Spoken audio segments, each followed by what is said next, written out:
Teariula Yati, Michel Savard. Yandiawi chez Wayetu Koutan, Wandat Ndi.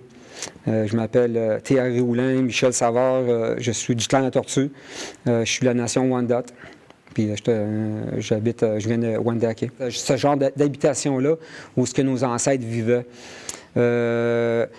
c'est un endroit qui était construit pour les visiteurs, en fait, pour accueillir les visiteurs qui viennent visiter la communauté, puis on les emmène ici, puis on leur parle un peu de qui sont les Wendat, puis des traditions, puis comment marchait autrefois, comment était la vie autrefois de nos ancêtres.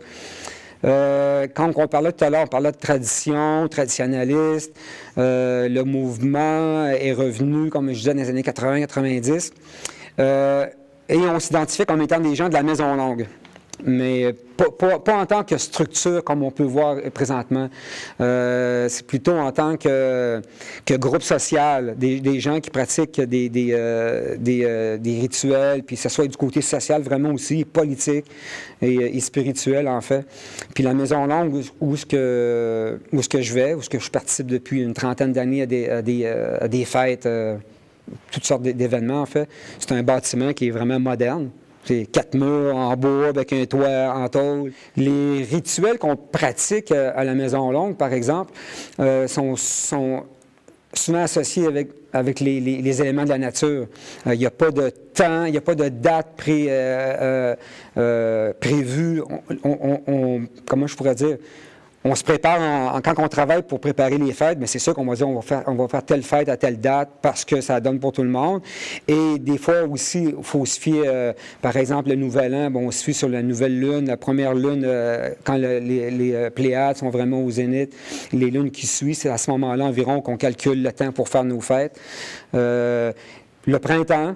Comme le printemps est arrivé présentement, l'érable est à veille de couler. Fait qu'on se prépare pour justement faire la fête de l'érable. Ensuite, il y a par exemple, quand l'été arrive, tu as les fraises qui sont les premiers fruits à se présenter.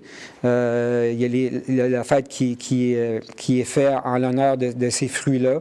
Puis en plus, c'est toujours pour parler du renouveau. Hein. C'est toujours un renouveau dans lequel on associe toutes les nouvelles saisons, les plantes qui poussent. C'est toujours quelque chose qui revient tout le temps. Fait que l'idée de faire ces fêtes-là, c'est de remercier en fait les éléments, remercier les plantes, le retour de Wata, par exemple, de l'érable. L'érable commence à couler, on encourage l'érable à jouer son rôle, en fait, de nous donner de la sève pour en faire du sucre.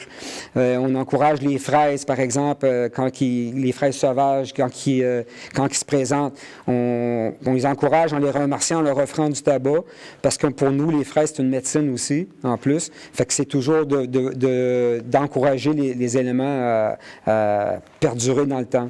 Le jour où on va dire que les fraises vont arrêter de pousser, c'est peut-être parce qu'il va y avoir un problème. C'est pour ça que nous, on croit vraiment à ça aussi. Il y a les fêtes, par exemple, avec les 3 sœurs, la fête pour le maïs. Il y a les fêtes plus... il y a des fêtes qui sont un peu plus associées des fois à des éléments qui sont autres que la nature. Par exemple, le tonnerre, ce genre de choses-là. Une fête pour les morts, par exemple, aussi. Comme j'ai dit tout à l'heure, le Nouvel An. Des fois, il y a des fêtes qui peuvent se rajouter. Il y a peut-être des fêtes ça se peut qu'on saute, qu'on ne fait pas, parce qu'il est arrivé telle et telle affaire. Par exemple, le tonnerre ne s'est pas fait entendre avant les plantations. Quand on fait nos fêtes chez nous traditionnelles, par exemple, à la Maison Longue, là, c'est tellement simple. C'est tellement... c'est pas compliqué, c'est naturel. On fait brûler le tabac, on fait les remerciements, puis il n'y a pas de... C'est pas toujours solennel, puis c'est tout à fait normal, c'est facile, c'est une question de respect, en fait. Puis quand toutes les choses se passent en ordre, comme ça doit être fait, les gens, quand ils ont fini, après ça, on fait un festin, on amène de la nourriture, tout le monde partage la nourriture qu'ils ont fait à la maison. On discute, on jase, on rit, on se dit des niaiseries. Qu'est-ce que tu fais tantôt? On s'en va, je m'en vais à Québec, je m'en vais dans le bois, j'ai un show à soir, blablabla.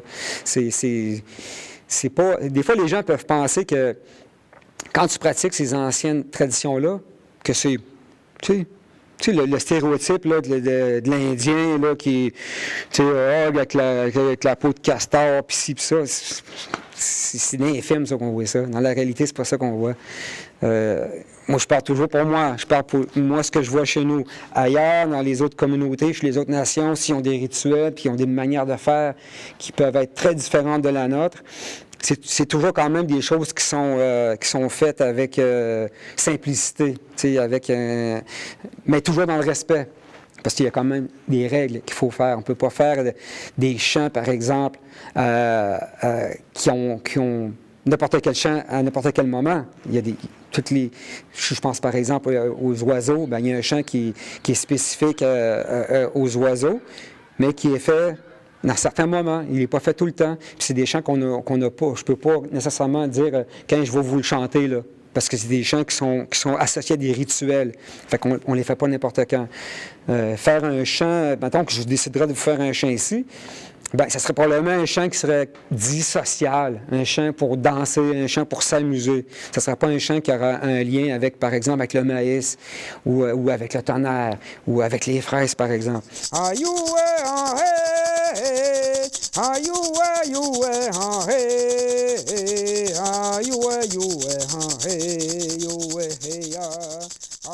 Souvent, dans nos traditions, les chants, c'est les hommes qui les font.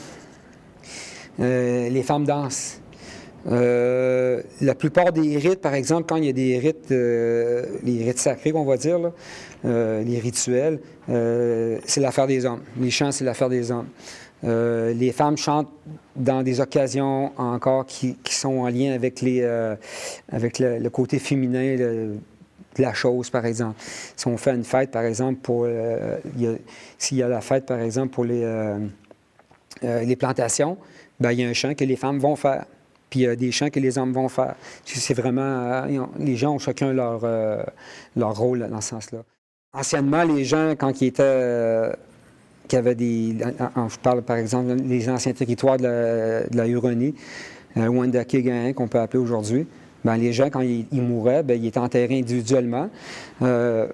Mais quand les villages déménageaient, par exemple, bougeaient, bien là, ils enterraient les gens tous dans un ossuaire. C'était vraiment typique de la nation Wendat, ça, d'enterrer les gens dans un ossuaire commun, où il pouvait y avoir tous les gens du village qui étaient décédés, puis même d'autres villages qui étaient tout enterrés dans un même endroit. Puis il y avait une grande fête qu'on pouvait appeler la fête des morts. On appelait la fête des morts à l'époque. Ce qu'on ne fait plus aujourd'hui, parce que de déterrer des gens, puis les renterrer dans un même ossuaire, il y aurait... quant à moi, ça pourrait se faire, mais on n'est pas rendu là. Le jour où on va refaire ces rituels-là, premièrement, il va falloir que tous les gens endossent, que les gens comprennent la manière que c'est fait, puis le pourquoi que c'est fait. Il ne faut pas que tu fasses ça juste parce que les gens le faisaient avant. Il faut qu'aujourd'hui, faut que quand même tu crois à ce que tu fais.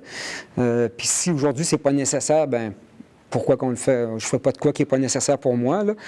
Mais si éventuellement, dans 20 ans, 30 ans, 40 ans, 100 ans, les gens décident de refaire ces rituels-là, bien, ça sera à eux de décider. Ça ne sera pas à moi, là. Moi, je ne serai plus là. Je vais être mort, ça va faire longtemps, là. Mais c'est toute une question... c'est assez touché, là. Aujourd'hui, il faudrait refaire ça, là.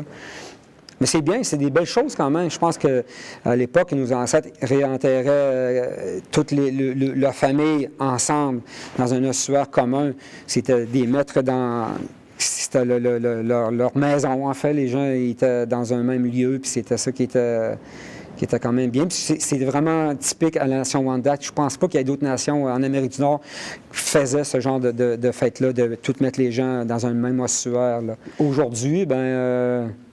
c'est drôle parce que au niveau des gens qui fréquentent la Maison Longue, il n'y a personne encore qui est décédé. Il n'y a personne qui est mort encore. Puis il y en a passé des gens qui sont dans la Maison Longue, là, des gens qui auraient pu dire, moi, je veux être enterré selon les rites traditionnels.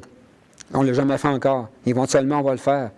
C'est sûr que ça va arriver, puis il va falloir qu'on soit prêt à bien faire les rites. Parce qu'encore là, on ne pourra pas improviser une fête comme on pense que dans les livres, on a vu que c'est ça qu'on faisait, donc il va falloir qu'on ait cherché de l'aide des gens qui sont vraiment au fait de comment faire ces rites-là, pour que ça soit bien fait, ça, c'est sûr. Puis j'espère que c'est ça qui va m'arriver quand je vais partir, puis que je vais être à la Maison Longue, que je vais être bien habillé, je vais être bien beau, que je vais avoir mes mocassins, que je vais avoir l'air fier, en fait. J'espère, je me vois déjà, là. Ah, je vais être pas pire.